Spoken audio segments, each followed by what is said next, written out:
Assalamualaikum warahmatullahi wabarakatuh. Apa kabarnya nih teman-teman semuanya? Semoga sehat selalu ya. Jangan lupa kita harus terus mematuhi protokol kesehatan di masa pandemi ini. Sebelumnya perkenalkan, nama saya Iqbal Rizky Muharam, mahasiswa Ilmu Pemerintahan Universitas Sultan Ageng Tirtayasa. Baik, di sini saya akan menjelaskan tentang feminisme. Feminisme merupakan salah satu hal yang telah terjadi dan dimulai semenjak beberapa abad yang lalu. Feminisme ini berasal dari bahasa Latin, yaitu dalam katanya bahasa Latin berarti femina.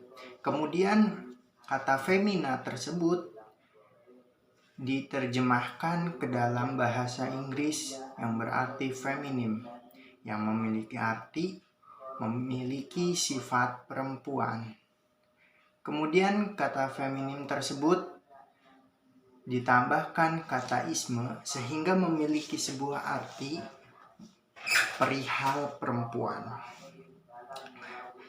Tokoh feminisme perempuan di dunia yang terkenal adalah Mary Wollstonecraft. Mary Wollstonecraft menuliskan sebuah buku yang berjudul A Vindication of the Right of Woman, di mana dalam ide-idenya abad-abad pencerahan dikaitkan dengan situasi perempuan. Menurut Mary, salah satu hal yang menjadi masalah bagi perempuan adalah tirani keluarga, di mana perempuan itu harus berdiam diri di rumah, melakukan kegiatannya di rumah sehari-hari. Sehingga menurut Mary, itu adalah salah satu hal yang akan menjadikan perempuan tidak memiliki hak dan persamaan sesama manusia, terutama pria. Kemudian pada saat revolusi Prancis, saat itu revolusi terjadi, ada salah satu tokoh perempuan yang terkenal pada zaman itu, yaitu Olympe de Gouges. Olympe de Gouges menyuarakan kesetaraan atas hak sakral dan kepemilikan. Kemudian pada tahun 1771, Olympe de Gouges menerbitkan Deklarasi Hak-Hak Perempuan. Di Amerika sendiri ada tokoh yang terkenal, dia sangat menyuarakan tentang hak-hak dan persamaan perempuan, yaitu bernama Elizabeth Cady Stanton. Elizabeth Cady Stanton kemudian menerbitkan Konvensi Hak-Hak Perempuan pertama yang memberikan suatu resolusi yang agak cukup radikal, teman-teman, di mana resolusi tersebut mengharuskan perempuan untuk turun ke jalan, menyuarakan aspirasi-aspirasi yang selama ini menurut para kaum perempuan mereka tidak memiliki hak dan persamaan dengan pria, seperti itu, teman. Kemudian Elizabeth bersama sahabatnya Ibu Susan, mereka berkeliling ke negara-negara bagian di Amerika Serikat untuk menyuarakan tentang persamaan dan hak perempuan. Kemudian mereka mengajukan banding ke parlemen, di mana seorang majikan harus membayarkan upah seorang pekerja perempuan ke suaminya. Setelah beberapa hal-hal atau peristiwa yang terjadi, akhirnya parlemen di beberapa negara bagian itu menjadi simpati. Akhirnya disahkanlah menjadi salah satu hal.